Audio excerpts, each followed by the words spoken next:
Huinga nocharaluhua mitlamakanan yupiuhua mamtakitlakmiu anaka yupiuhok guigin lokmiungok ataka kasarok Port Orchard, Washington akmiungok. Huinga Thinket Haidauhua Kekwa Nauhua Jasnach Higgins. Good afternoon. My Yupik names are Nocharalok and Amitlamakanan. I'm from Bethel. I was born and raised in Bethel and also raised upriver in Aniak. My mother's family is from Guiginlok, and it literally means a village with no river. Even though it's located on the ocean, it's important that it doesn't have a river because the river is how we navigate from one community to another. So I'll use my handy Alaska map. Bethel is about here. If you're ever in Bethel and you head downriver, when you hit the ocean, hang a right and you'll run into my mother's home village. My dad's family is Gusuk, which basically means they're not Yupik, and they come from Port Orchard, Washington. And in the fine Yupik tradition, when a young man and a young woman smile at each other from across the river,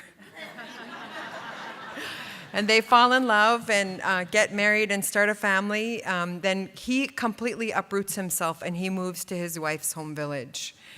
I was also recently, and so he moved to the Bethel area and lived with my mother and all of us. The other thing you should know about me is I was recently adopted by the Jackson family in Cake.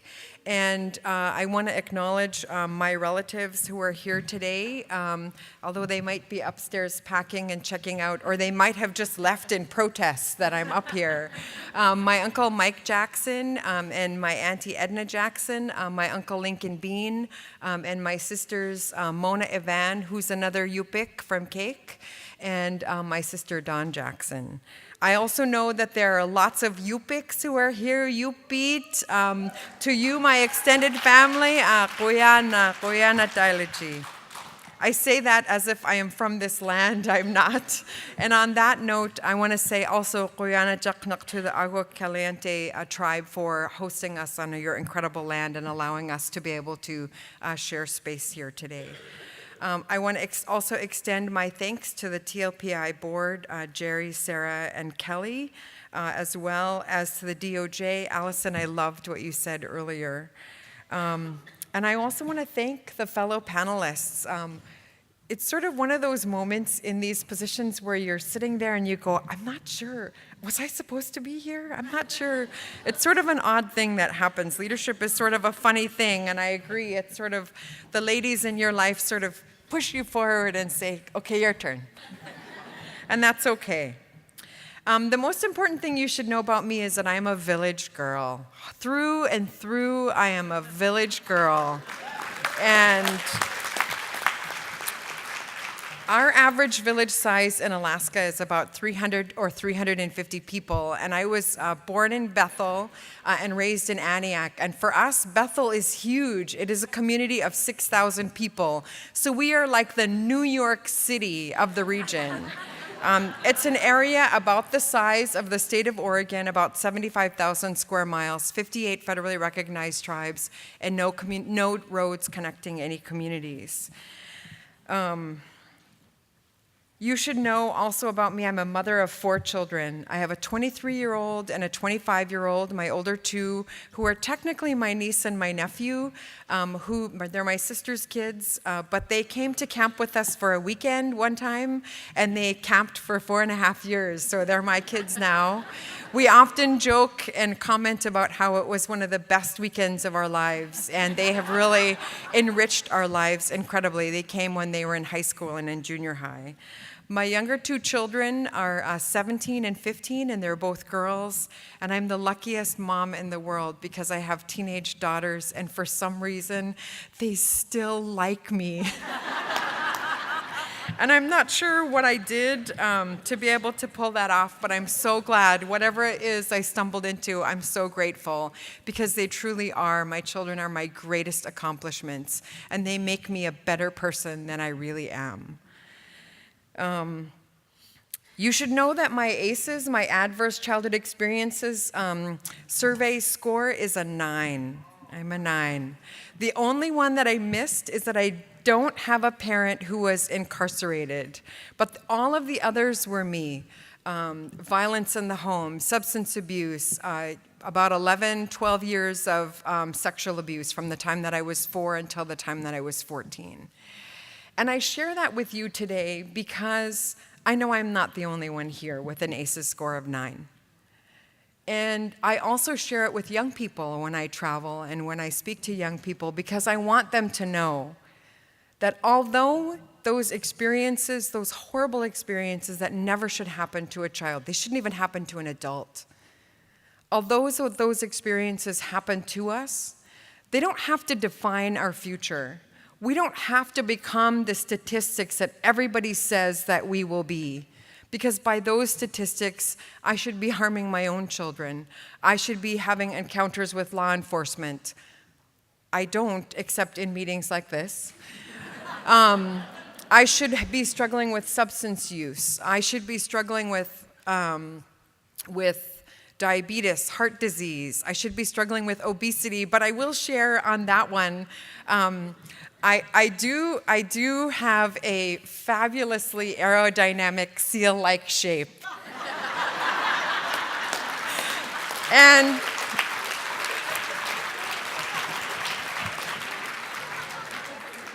where I come from, that's a good thing.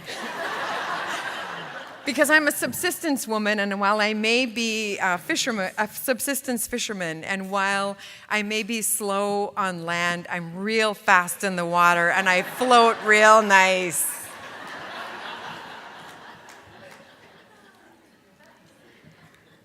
But I also know that my ACE score of 9 doesn't mean that my children have to have an ACE score at all. They can have an ACE score of 0.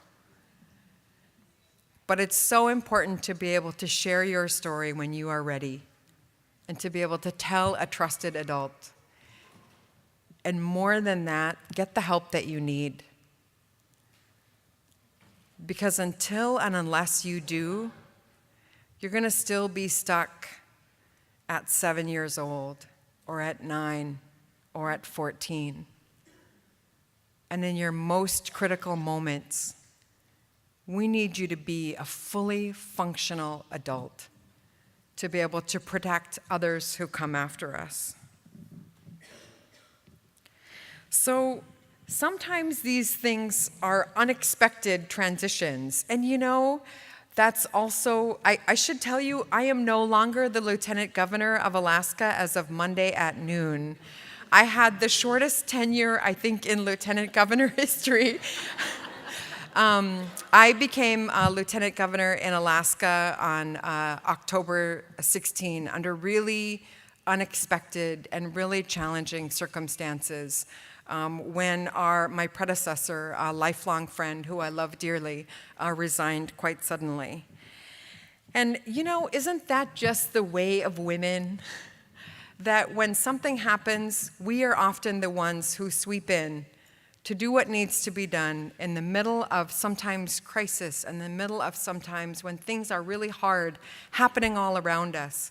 And one good thing about growing up in a home that wasn't always safe, one good thing about that is that you learn to be really good in a crisis.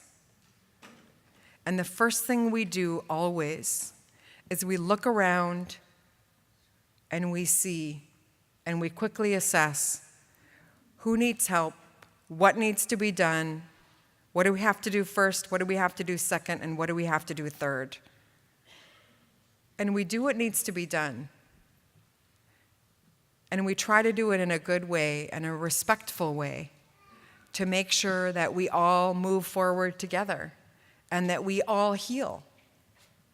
And we always remember that in unexpected times, and they happen sometimes often, in unexpected times, they may be unexpected times,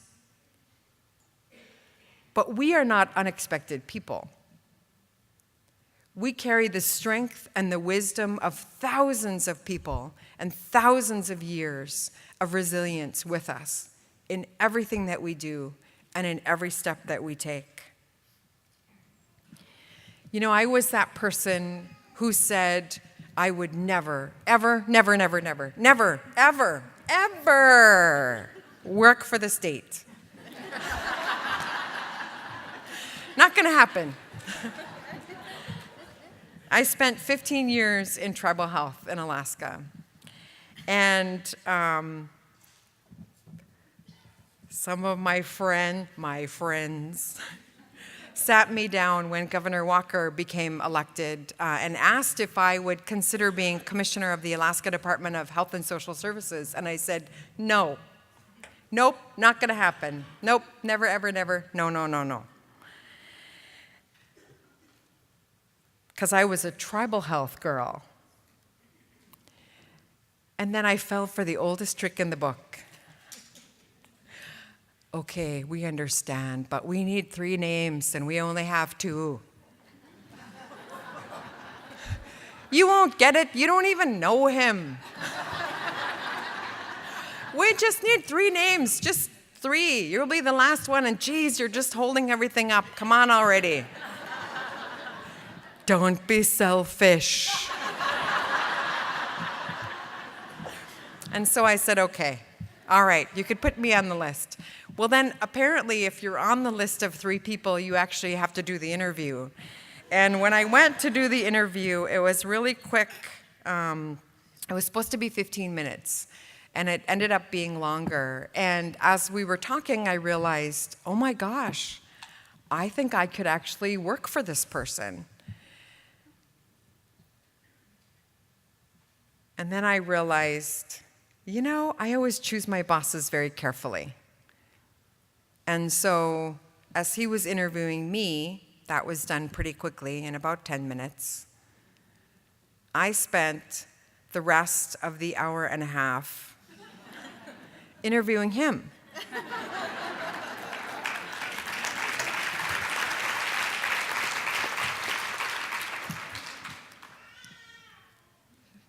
Because I wanted to make sure that he was worthy of our time and what we bring to the table. And one of the things that I said was, our state has a shameful place right now with tribal people in our state. Our state at the time, in the prior administration, sued tribes more often than all other 49 states combined.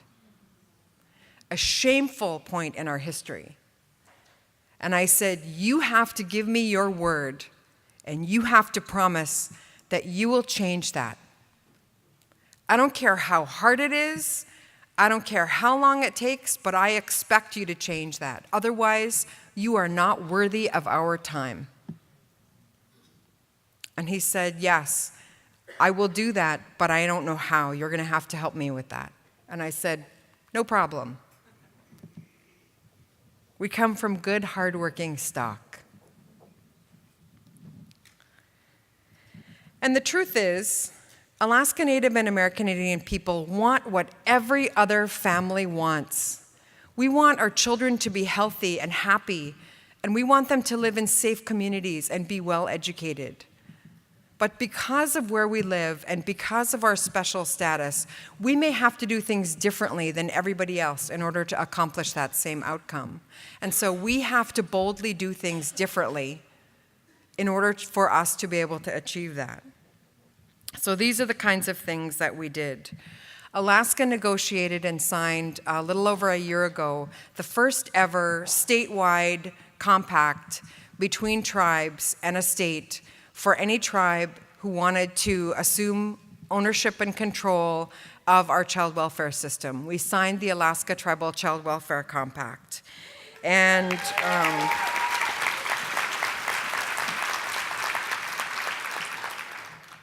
I want to be clear, that credit goes to tribes. That credit absolutely goes to tribes, because it was your example that we followed. Our vision was very simple.